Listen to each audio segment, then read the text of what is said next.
નમસ્કાર વિદ્યાર્થી મિત્રો, લિબર્ટી સ્કૂલ દ્વારા આયોજિત ઓનલાઈન વિડિયો લેક્ચરમાં તમારું ફરીવાર સ્વાગત છે। તો વિદ્યાર્થી મિત્રો, આપણે ધોરણ 12 પ્રકરણ 6 ધાતુ કર્મવિધિ એની અંદર લાસ્ટ વિડિયો લેક્ચરમાં કોપર ઓક્સાઇડ માંથી કોપરનું અલગીકરણ જોયું હતું। એના પછી આપણે લખાણ સંબંધિત બે પ્રશ્નો જોઈએ, પછી આપણે ઝીંકનું નિષ્કર્ષણ આજે જોયું છે, બરાબર। તો ધ્યાન આપજો કે પ્રક્રિયા આપણને આપેલી છે Cr2O3 ક્રોમિયમ ટ્રાયોક્સાઇડ એલ્યુમિનિયમ સાથે પ્રક્રિયા કરે છે અને એલ્યુમિનિયમનો ઓક્સાઇડ બનાવે છે ક્રોમિયમ। Hey there.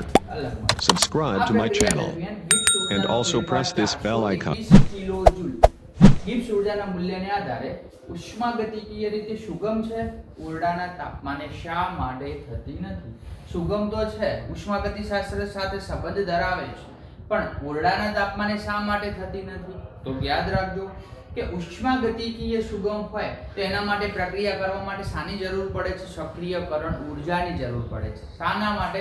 સક્રિયકરણ ઊર્જાની જરૂર પડે છે, બરાબર। તો ઉષ્મીય રીતે સુગમ પ્રક્રિયા માટે આનો આન્સર એવો લખાય, ઉષ્મીય રીતે સુગમ પ્રક્રિયા માટે સક્રિયકરણ ઊર્જાની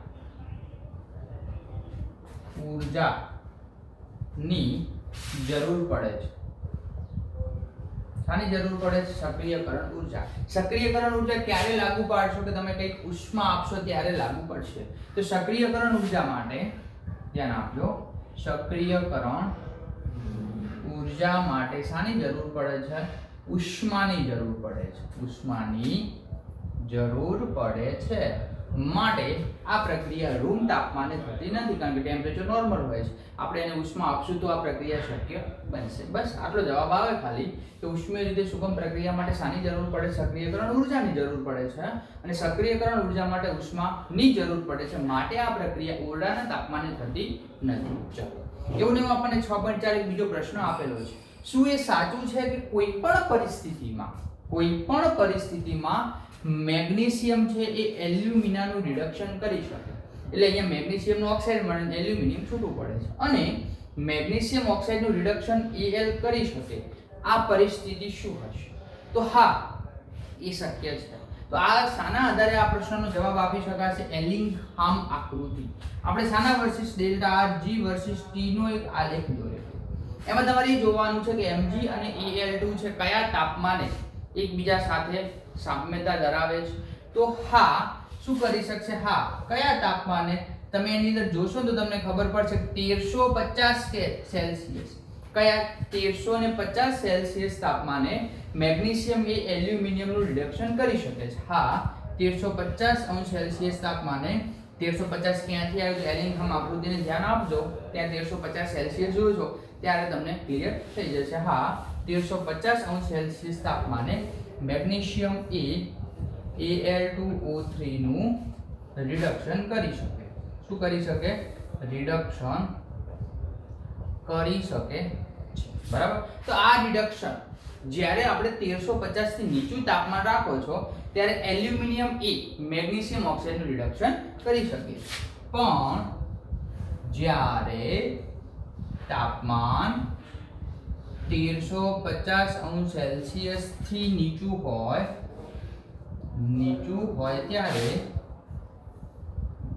ત્યારે કોણ એલ્યુમિનિયમ એ મેગ્નેશિયમ ઓક્સાઇડ નું રિડક્શન કરી શકે, બરાબર। આપણને બે પ્રક્રિયા ચર્ચવાની કીધી, કઈ? મેગ્નેશિયમ ની પ્રક્રિયા શાની સાથે કરવાની કીધી? Al2O3 સાથે મેગ્નેશિયમ ઓક્સાઇડ બને અને શું છૂટું પડે? એલ્યુમિનિયમ ધાતુ।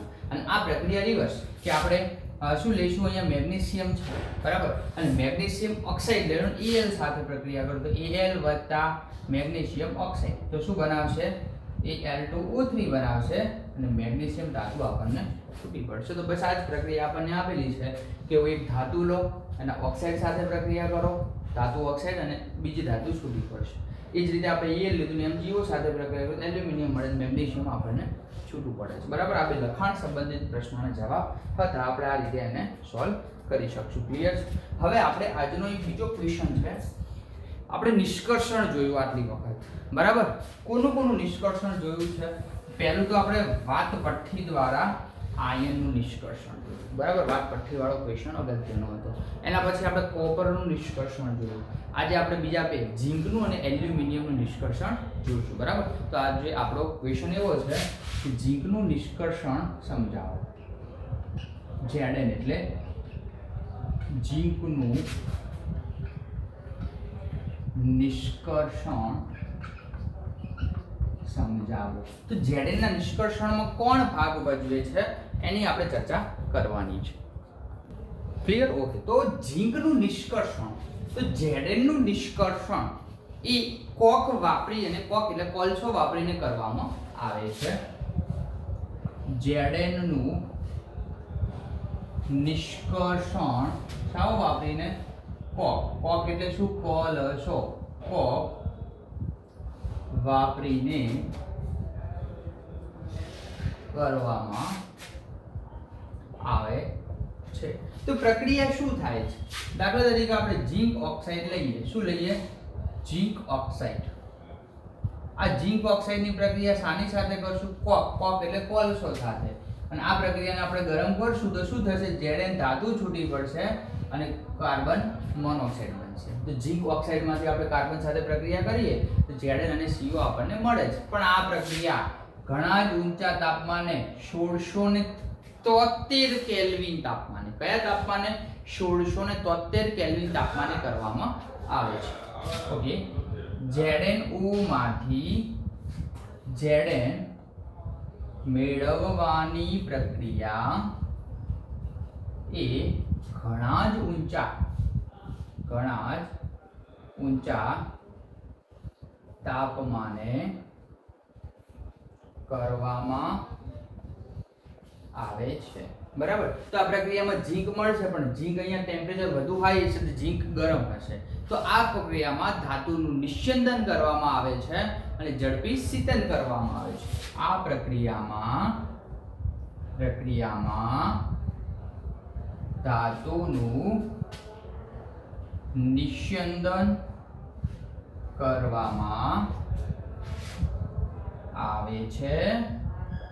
ત્યારબાદ મળેલી ધાતુનું શું કરવામાં આવે છે?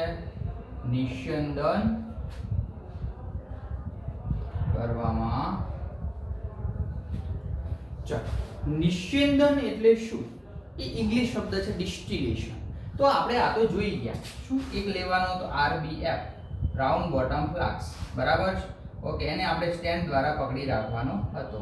બરાબર. અહીંયા એક બર્નર મૂકવાનું હતું. એક ત્રિપાઈ સ્ટેન્ડ મૂકી દો, પછી એક બર્નર મૂકી દો એને ગરમ કરવા માટે. અહીંયા આપણે કંઈક કેમિકલ ભરેલું હશે જેનું આપણે અલગીકરણ કરવાનું છે. એની અંદર આપણે થર્મોમીટર મૂકતા હતા અને પછી અહીંયા આપણે આ રીતે કંઈક એસેમ્બલી સેટ કરતા હતા અને અહીંયા લિક્વિડ બહાર આવતું હતું. અહીંયા બે નળી હતી, આ પ્રવેશ દ્વાર હતો. તો આ કેવા છે? Distillation method. ઇંગ્લિશમાં કેવું તો ડિસ્ટિલેશન, ગુજરાતીમાં નિસ્યંદન. આપણે ધોરણ 11 સાયન્સમાં ભણી ગયા કે વિભાગીય નિસ્યંદન એનો એક પ્રકાર છે, વરાળ નિસ્યંદન એનો એક પ્રકાર છે. તો જે બે પ્રવાહીના ઉત્કલન બિંદુ વચ્ચે બહુ લાંબો તફાવત હશે ત્યારે આપણે આ નિસ્યંદન પદ્ધતિ વાપરી શકીએ છીએ. ફરીવાર યાદ કરજો કે જે બે પ્રવાહીઓના ઉત્કલન બિંદુ વચ્ચે જો વધુ તફાવત હોય તો લાગુ પાડી શકશું. જેનું ઉત્કલન બિંદુ ઓછું હશે એ ઝડપથી બહાર નીકળશે, જેનું ઉત્કલન બિંદુ વધુ હશે તો એ અહીંયા RBF માં રાઉન્ડ બોટમ ફ્લાસ્કની અંદર પડ્યું રહેશે. બરાબર છે. આ આપણે સેપરેશન આ રીતે કરી શકીએ છીએ. તો પહેલા એનું શું કરવાનું? નિસ્યંદન કરવાનું. નિસ્યંદન કરો છો ત્યારબાદ અહીંયા હાઈ ટેમ્પરેચર છે તો પછી એને શું કરવામાં આવે છે? મળેલી ધાતુનું નિસ્યંદન કરવામાં આવે છે. ત્યારબાદ એનું આપણે શીતન કરવાનું છે. શું કરવાનું છે? શીતન. શીતન એટલે શું? ઠંડી પાડવાની. શું કરવાનું? ઠંડી પાડવામાં આવે છે. ક્લિયર? તો આ ઝીંકનું નિષ્કર્ષણ બસ આટલું છે. એક જ માર્કમાં કદાચ MCQમાં પૂછાય તો આ રીતે વાત થાય છે. બરાબર. તો આપણે વાત પઠ્ઠી દ્વારા આયનનું નિષ્કર્ષણ જોયું, કોપરનું નિષ્કર્ષણ જોયું, ઝીંકનું જોયું. હવે બહુ મસ્ત એલ્યુમિનિયમનું નિષ્કર્ષણ જોઈએ. એની પદ્ધતિ તમે ધોરણ 10 માં ભણી ગયા છો, હોલ હેરોલ્ડ પદ્ધતિ. એની પહેલા ફટાફટ આટલું લખી નાખો, પછી હું પૂછી અને તમને આગળ સમજાવ. ક્લિયર?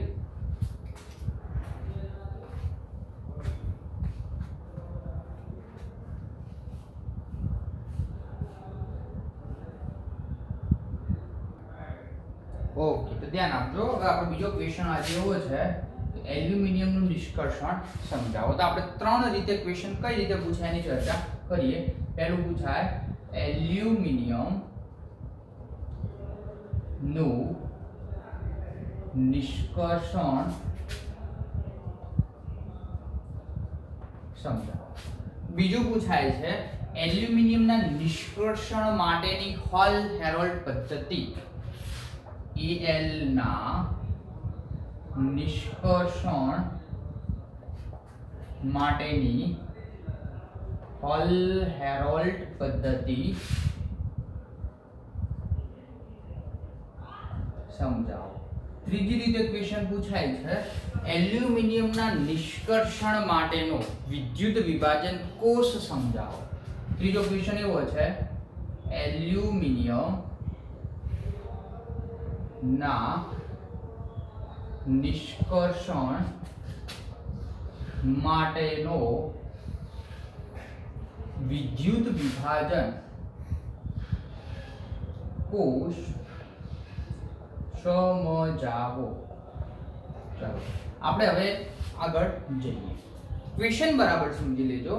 એલ્યુમિનિયમનું નિષ્કર્ષણ સમજાવો અથવા એલ્યુમિનિયમના નિષ્કર્ષણ માટે હોલ હેરોલ્ડ પદ્ધતિ સમજાવો અથવા એલ્યુમિનિયમના નિષ્કર્ષણ માટેનો વિદ્યુત વિભાજન કોષ સમજાવો. બરાબર? ઓકે. તો હવે આપણે કઈ રીતે કરી શકીએ, શામાંથી કરી શકીએ? આપણે કદાચ આગળ ભણી ગયા કે દાખલા તરીકે કોઈ સલ્ફાઇડ યુક્ત અયસ્કો હોય એને ઓક્સાઇડમાં કન્વર્ટ કરો, ઓક્સાઇડનું રિડક્શન કરો, ધાતુ મળે છે. તો અહીંયા શું કરશું? તો એલ્યુમિનિયમની ધાતુ કર્મ વિધિમાં બરાબર એલ્યુમિનિયમ મેળવવા માટે આપણે શુદ્ધ એલ્યુમિનાને ક્રાયોલાઇટ, એલ્યુમિનિયમ શામાંથી મળશે? એના ઓક્સાઇડમાંથી. એલ્યુમિનિયમનો ઓક્સાઇડ કયો છે? Alumina, Al2O3. તો Al2O3 ને ક્રાયોલાઇટ અથવા CaF2 સાથે મિશ્ર કરવામાં આવે છે. બરાબર? ધ્યાન આપજો કે એલ્યુમિનાની ધાતુ કર્મ વિધિમાં એલ્યુમિનિયમની ધાતુ કર્મ વિધિમાં ઓક્સાઇડ કયો? ઓક્સાઇડ એલ્યુમિનિયમનો ઓક્સાઇડ કયો? Alumina, aluminium trioxide. એલ્યુમિનાને Na3Al F6 બે વખત ગુજસીટમાં પૂછાઈ ગયું. આનું નામ શું થાય? ક્રાયોલાઇટ. Na3Al F6 અથવા CaF2 કેલ્શિયમ ડાઇફ્લોરાઇડ સાથે અથવા કેલ્શિયમ ફ્લોરાઇડ સાથે ગરમ કરી મિશ્ર કરવામાં આવે છે. બરાબર? ચાલો એલ્યુમિનિયમની ધાતુ કર્મ વિધિમાં એલ્યુમિના છે એ એલ્યુમિનાને ક્રાયોલાઇટ Na3Al F6 અથવા CaF2 સાથે મિશ્ર કરવામાં આવે છે. તો આ બંને કરશે શું? જે તમારું મેટ્રિક્સ હશે એનું ગલન બિંદુ શું કરશે? નીચું લાવે છે. જે મેટ્રિક્સનું ગલન બિંદુ નીચું લાવે છે અને વાહકતા વધારે છે. શું કરે છે? વાહકતા વધારે છે. જે મેટ્રિક્સનું ગલન બિંદુ નીચું લાવે છે અને એની વાહકતા શું કરે છે? વધારે છે. બરાબર? કોણ એવું કરે છે કે કદાચ તમે મિશ્ર કરેલું હશે અને આપણે મેટ્રિક્સ શબ્દ વાપરશું એલ્યુમિના સાથે બીજું કોઈ અન્ય દ્રાવણ મૂકીને કરીએ. બરાબર છે? તો અહીંયા આપણે આકૃતિ દ્વારા થોડુંક સ્પષ્ટ કરશું. ક્લિયર? ચલો આકૃતિની અંદર શું પાત્ર લઉં છું. ચલો રેડી? આ પાત્રની અંદર બરાબર છે આપણે કાર્બનનું એક પડ મૂકી દઈશું. શું મૂકી દઈશું? કાર્બનનું એક પડ. ચલો ધ્યાન આપજો.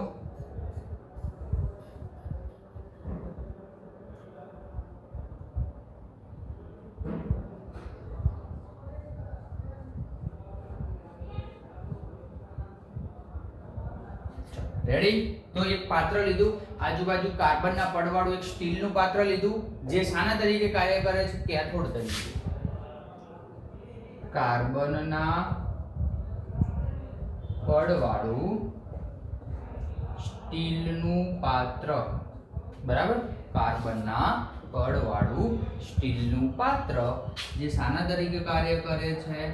કેથોડ તરીકે. શાના તરીકે? કેથોડ તરીકે. બરાબર છે આટલું? ચલો રેડી. હવે આપણે શું કરવાનું છે? એક કોપરનો ક્લેમ્પ લેવાનો છે. એટલે આવો એક કોપરનો ટુકડા જેવું ટૂંકમાં લઉં છું. એની સાથે અહીંયા હું વિદ્યુત ધ્રુવો જોડી નાખું છું. બરાબર? 1 2 3. બરાબર? આ 3 વિદ્યુત ધ્રુવો શાના સાથે જોડ્યા છે? એક ક્લેમ્પ સાથે. ક્લેમ્પ શાનો છે? કોપરનો ક્લેમ્પ. શાનો છે? કોપરનો ક્લેમ્પ. બરાબર? અને તમે જે વિદ્યુત ધ્રુવો જે જોડ્યા છે એ શું છે? એનોડ. પણ શાના છે? ગ્રેફાઇટના. શાના છે? ગ્રેફાઇટના. બરાબર? તો માત્ર આપણે અહીંયા શું દર્શાવ્યું? એનોડ દર્શાવ્યું, કેથોડ દર્શાવ્યું. બરાબર? તો આ જે એનોડ દર્શાવ્યું એને થોડુંક આપણે આ રીતે કરી દઈએ એટલે એનોડ ને કેથોડ આપણને એક વ્યૂ લાગે. બરાબર? ચલો રેડી. ઓકે. શું કર્યું આપણે?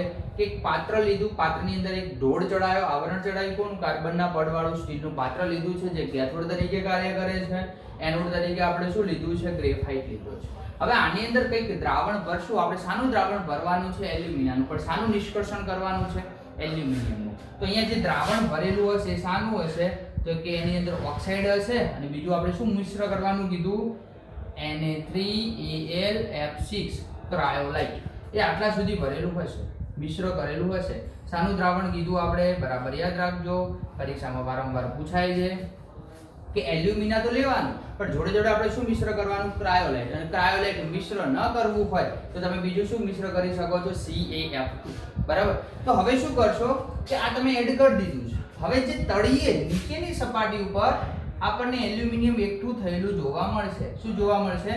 એલ્યુમિનિયમ એકઠું થયેલું જોવા મળશે અને એ એલ્યુમિનિયમ આપણે અલગ કરી શકશું. આ પદ્ધતિ હતી એલ્યુમિનિયમ માટે હોલ હેરોલ્ડ પદ્ધતિ. હવે આપણે એના સમીકરણ એનોડ કેથોડ પરની પ્રક્રિયા લખી અને બરાબર સમજી લઈએ. આ સમીકરણ દ્વારા આપણે જોઈ શકીએ છીએ કે એલ્યુમિનિયમનું નિષ્કર્ષણ કરી શકાય છે. બરાબર? અહીંયાથી એલ્યુમિનિયમ નિષ્કર્ષણ માટેનો એક માર્ગ રાખવાનો છે જે એલ્યુમિનિયમ માટે શું કરે છે? નિર્ગમન કરે છે. તો આકૃતિ આપણે આ રીતે સમજી શકીએ છીએ. ક્લિયર છે? તો આકૃતિ જોઈ લો પછી આપણે મુદ્દા તરફ જઈએ કે મુદ્દા સર આપણે કઈ રીતે એને લખી શકીએ. ક્લિયર? ઓકે. ઓકે. તો આકૃતિ પછી આપણે એના મુદ્દા લખીએ. ચલો પદ્ધતિની અંદર પહેલા શું લખશું આપણે? કે કાર્બનનું પડ ચડાવેલ સ્ટીલનું પાત્ર હોય છે એ કેથોડ તરીકે વર્તે છે. બરાબર? તો લખીએ આપણે હવે પદ્ધતિ. તો શું કાર્બનના પડવાળું સ્ટીલનું પાત્ર કેથોડ તરીકે વર્તે છે? કાર્બનના પડવાળું સ્ટીલનું પાત્ર, કાર્બનના પડવાળું સ્ટીલનું પાત્ર કેથોડ તરીકે વર્તે છે. બરાબર? ચલો એ કેથોડ થઈ ગયું. એનોડ તરીકે તમે શું લીધો? ગ્રેફાઇટનો વિદ્યુત ધ્રુવ એનોડ તરીકે વર્તે છે. બીજું એનોડ તરીકે આપણે શું લીધું છે? તો ધ્યાન આપજો કે ગ્રેફાઇટનો વિદ્યુત ધ્રુવ એનોડ તરીકે વર્તે છે. બરાબર? કાર્બનના પડવાળું સ્ટીલનું પાત્ર કેથોડ છે અને ગ્રેફાઇટ એનોડ છે. તો આની અંદર પ્રક્રિયા શું શક્ય બને છે? તો પ્રક્રિયા આની અંદર એવી શક્ય બનશે કે Al2O3 નો મતલબ શું થાય? એલ્યુમિનિયમ કોની સાથે પ્રક્રિયા કરશે? કાર્બન સાથે. છૂટું શું પડશે? એલ્યુમિનિયમ અને બીજું શું છૂટું પડશે? Carbon monoxide. બરાબર? તો આની અંદરથી ઓક્સાઇડ છે, ઓક્સાઇડ કાર્બન ઓક્સાઇડ બનાવી દેશે અને એલ્યુમિનિયમ ધાતુ આપણને પ્રક્રિયાને અંતે પાછી મળશે. બરાબર? ઓકે. પ્રક્રિયા સંતુલિત કરશું આપણે. અહીંયા 2 મૂકી દઈએ તો 2 દુ 4 એટલે 4Al અને કાર્બન 3 દુ ને 6. કેટલા છે? ઓક્સિજન છે 6, 3 દુ ને 6. તો ઓક્સિજન આપણને અહીંયા એવું પણ લખી શકાય કે કાર્બનની જગ્યાએ કાર્બન મોનોક્સાઇડ બનાવી દીધા આપણને અહીંયા 3 કાર્બન લઈએ તો અહીંયા 3 કાર્બન થાય. તો પ્રક્રિયા સંતુલિત છે. હા. તો એલ્યુમિના છે એ કાર્બન સાથે પ્રક્રિયા કરે છે, કાર્બન ડાયોક્સાઇડ બનાવે છે અને એલ્યુમિનિયમ છૂટું પાડે છે. કદાચ કાર્બન મોનોક્સાઇડ બનાવશો તો તમારે અહીંયા 6CO થાય છે. બરાબર. પણ આપણે આ કાર્બન ડાયોક્સાઇડ સહેલાઈથી રિમૂવ થઈ જશે એટલે આપણે આ પ્રક્રિયાને પ્રાધાન્ય આપશું. બરાબર. ઓકે, તો આ જે પદ્ધતિ થઈ, આ પદ્ધતિને આપણે કઈ પદ્ધતિ કહીશું? હોલ હેરોલ્ડ પદ્ધતિ તરીકે ઓળખી શકાય છે. બરાબર. આગળ ચર્ચા કરી કે પિગલિત દ્રવ્ય હોય એનું વિદ્યુત વિભાજન કોષમાં કાર્બન વિદ્યુત ધ્રુવ વાપીને કરવામાં આવે છે. તો વિદ્યુત ધ્રુવો વાપરી પિગલિત દ્રવ્યનું વિદ્યુત વિભાજન કરવામાં આવે છે અને આ પદ્ધતિને હોલ હેરોલ્ડ પદ્ધતિ તરીકે ઓળખી શકાય છે. આ પદ્ધતિને હોલ હેરોલ્ડ પદ્ધતિ તરીકે ઓળખાય છે. આ પદ્ધતિને હોલ હેરોલ્ડ પદ્ધતિ તરીકે ઓળખી શકાય છે. તો હવે આપણે એનોડ પરની પ્રક્રિયા અને કેથોડ પરની પ્રક્રિયા લખીએ. એનોડ ઉપર શું પ્રક્રિયા થશે? એનોડ ઉપર આપણે કોણ લીધું છે? તો એનોડ તરીકે અહીંયા કોણ વર્તે છે? ગ્રેફાઇટ. બરાબર. તો ગ્રેફાઇટ ઉપર શું પ્રક્રિયા થશે એની આપણે ચર્ચા અહીંયા કરીએ છીએ કે એનોડ એટલે શું? તો ઓક્સિડેશન આંકમાં શું થતું હોય? વધારો. બરાબર. તો કાર્બન લીધો છે આપણે અને પ્રક્રિયા O-2 સાથે કરવાની. શાની સાથે? O-2 સાથે. તો શું થશે? કાર્બન મોનોક્સાઇડ બનશે અને કેટલા ઇલેક્ટ્રોન? 2 ઇલેક્ટ્રોન મુક્ત થશે, કારણ કે આની ઓક્સિડેશન અવસ્થા અહીંયા કેટલી છે? 0. આની કેટલી થાય છે? +2. કેટલી થાય? +2. 0 માંથી +2 થાય તો 2 ઇલેક્ટ્રોન મુક્ત થશે. પણ આ અવસ્થા છે કઈ અવસ્થા છે? પિગલિત અવસ્થા. કઈ અવસ્થા છે? પિગલિત અવસ્થા. બરાબર. ઓકે, હવે આની નવી પ્રક્રિયા આપણે કેથોડ માટે લખવી છે. શાના માટે? કેથોડ માટે. તમારા મગજમાં એક ક્વેશ્ચન થાય કે સાહેબ અહીંયા આપણે કાર્બન મોનોક્સાઇડ લીધું છે ને આપણે તો કાર્બન ડાયોક્સાઇડ બનાવ્યું છે, તો કાર્બન ડાયોક્સાઇડ વાળી પ્રક્રિયા લખી શકાય? લખી શકાય. શું લખી શકાય? Carbon + 2O-2 it gives CO2 વત્તા કેટલા ઇલેક્ટ્રોન થાય? ચલો અહીંયા 0 છે, અહીંયા ઓક્સિજનની -2 એટલે આની +4 થાય. તો કેટલા ઇલેક્ટ્રોન મુક્ત થવા જોઈએ? 4 ઇલેક્ટ્રોન. તો આ એનોડ પરની પ્રક્રિયા છે. આવી નવી પ્રક્રિયા કેથોડ માટે લખી શકાય? લખી શકાય. કેથોડ તરીકે આપણે શું લીધું છે? કાર્બનના પડવાળું સ્ટીલનું પાત્ર. બરાબર. ત્યાં શું પ્રક્રિયા થશે? તો અહીંયા કોણ? હકીકતમાં તો કેથોડ તરીકે સ્ટીલનું પાત્ર હોય, પણ એની અંદર આપણે શું ભર્યું છે? એલ્યુમિનિયમ. તો શું થશે કે એલ્યુમિનિયમ +3 ઓક્સિડેશન અવસ્થા છે, એ 3 ઇલેક્ટ્રોન મેળવશે અને છૂટું શું પડશે? એલ્યુમિનિયમ. તો આ +3 માંથી શામાં કન્વર્ટ થાય છે? 0 માં. બરાબર. તો ઓક્સિડેશન અવસ્થા એટલે ઓક્સિડેશન આંકમાં શું થયો? ઘટાડો. અહીંયા ઓક્સિડેશન આંકમાં શું થયો છે? વધારો. બરાબર. તો એનોડ અને કેથોડની પ્રક્રિયા આપણે આ રીતે લખી શકીએ છીએ. ક્લિયર છે? આગળ ચર્ચા કરીએ કે આ પદ્ધતિ છે અને હોલ હેરોલ્ડ પદ્ધતિ તરીકે ઓળખશું. બરાબર. ઓકે, તો અહીંયા એનોડમાં જે ઉત્પન્ન થતો ઓક્સિજન છે એ ઓરડાના તાપમાને કોની સાથે પ્રક્રિયા કરશે? કાર્બન સાથે પ્રક્રિયા કરશે અને શું બનાવશે? કાર્બન ડાયોક્સાઇડ અને કાર્બન મોનોક્સાઇડનું નિર્માણ કરે છે. બરાબર.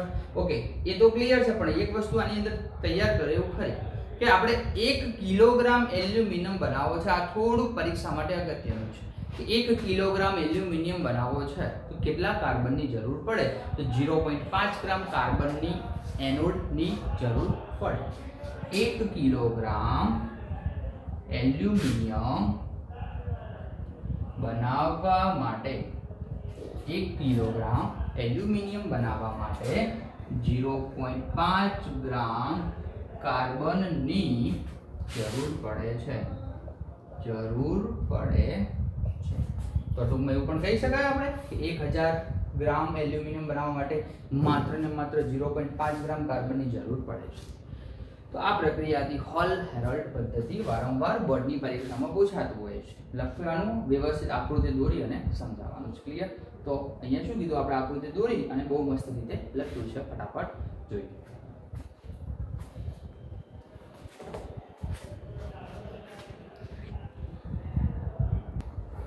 ક્લિયર? ઓકે, તો આપણે છેલ્લો ક્વેશ્ચન આજે જોઈ લઈએ. ક્વેશ્ચન આપણો એવો છે આગળ કે ઓક્સિડેશન રિડક્શન પ્રક્રિયા સમજાવો. કયો ક્વેશ્ચન છે? ઓક્સિડેશન રિડક્શન પ્રક્રિયા સમજાવો. ઓક્સિડેશન રિડક્શન પ્રક્રિયા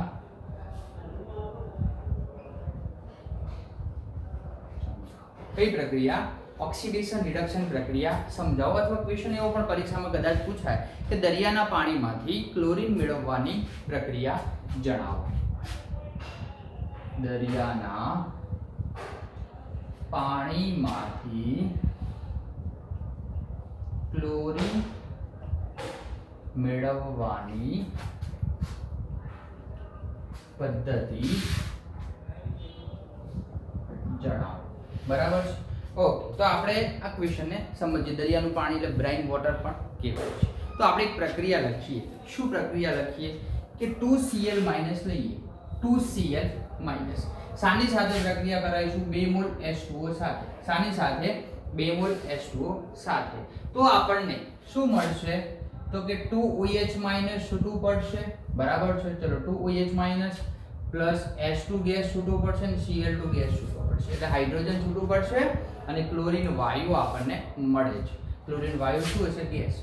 આ પ્રક્રિયા દરમિયાન ડેલ્ટા G માં થતો ફેરફાર પ્લસ 422 કિલોજૂલ પ્રતિ મોલ જેટલો હશે. કેટલો હશે? પ્લસ 422 કિલોજૂલ પ્રતિ મોલ જેટલો હશે. બરાબર છે. તો આ પ્રક્રિયાની અંદર આપણને શું કીધું કે દરિયાના પાણીમાંથી ક્લોરીન મેળવવાની પ્રક્રિયા. તો આપણે શું કરશું? દરિયાનું પાણી લેશું. અહીંયા 2H2 એટલે દરિયાનું પાણી લેવાનું છે અને 2Cl- સાથે પ્રક્રિયા કરવાની છે. હાઇડ્રોક્સાઇડ આયન H2 અને Cl2 આપણને મળી જશે. બરાબર છે. ઓકે, તો અહીંયા કેટલું મળે? 422 કિલોજૂલ. અને જો તમે આનો પોટેન્શિયલ માપો છો E0 છે તો તમને મળે છે -2.2 વોલ્ટ. કેટલો મળે છે? -2.2 વોલ્ટ. તો ઈ સેલ આપણે ક્યાંથી માપશું? શું માપશું? એ આપણે ધોરણ 12 સાયન્સ પ્રકરણ નંબર 3 વિદ્યુત રસાયણની અંદર ભણી ગયા છે. બરાબર છે. ઓકે, તો અહીંયા આપણે જો 2.2 વોલ્ટ કરતા વધુ પોટેન્શિયલ આપશું, વધારે EMF આપવાથી પ્રક્રિયાને રિવર્સ કરી શકાય છે. જો પોટેન્શિયલ 2.2 વોલ્ટ કરતા વધુ હશે તો પ્રક્રિયા પુરોગામી દિશામાં આગળ વધારી શકાય છે. આગળ વધારી શકાય છે એટલે શું થશે? પ્રક્રિયા આગળ વધશે ને આપણને નિપજ તરીકે કંઈક અલગ પદાર્થ લેશે. પરંતુ જે વિદ્યુત વિભાજનની પ્રક્રિયા છે એ વિદ્યુત વિભાજનની પ્રક્રિયામાં શું થશે કે કોષ પોટેન્શિયલનું મૂલ્ય છે પ્રક્રિયાને ઉપરવર્ત થવા માટે આપણે આના કરતાં વધુ પોટેન્શિયલની જરૂર પડશે. એટલે કે શાની જરૂર પડશે? વધુ પોટેન્શિયલની જરૂર પડશે. આ વધુ પોટેન્શિયલની મદદથી આપણે અલગ કરી શકશું. દરિયાના પાણીમાંથી ક્લોરીન વાયુ મેળવી શકશું. આથી વિદ્યુત વિભાજનમાં Cl2 વાયુ મેળવવા માટે બરાબર છે આપણે ઉપપેદાશો તરીકે કંઈક મેળવશું. શું મળે છે આપણને? કે અહીંયા હાઇડ્રોજન અને આ બે ઉપપેદાશ તરીકે મળે છે. સીધે સીધી આ પ્રક્રિયા શક્ય બનતી નથી. સીધે સીધો આપણને ક્લોરીન વાયુ મળતો નથી, પણ ઉપપેદાશ તરીકે આપણને જોડે જોડે H2 વાયુ અને OH- હાઇડ્રોક્સાઇડ આયન મળે છે. બરાબર. અહીંયા આપણે દાખલા તરીકે કોઈ સોડિયમ હાઇડ્રોક્સાઇડ લઈશું તો અહીંયા આપણને શું મળશે? આડપેદાશ તરીકે સોડિયમ હાઇડ્રોક્સાઇડ નિપજ તરીકે મળે છે. તો આ થોડીક પ્રક્રિયાથી એક માર્ક્સમાં પૂછાય એવી છે, બાકી બધું કંઈ ઇમ્પોર્ટન્ટ નથી. ક્લિયર? તો આ ઓક્સિડેશન અને રિડક્શન પ્રક્રિયા. તો આટલા સુધી આપણે આજનું વિડીયો લેક્ચર રાખીએ છીએ. હવે નેક્સ્ટ વિડીયો લેક્ચરમાં નવા ટોપિક સાથે મળીશું. Thank you very much.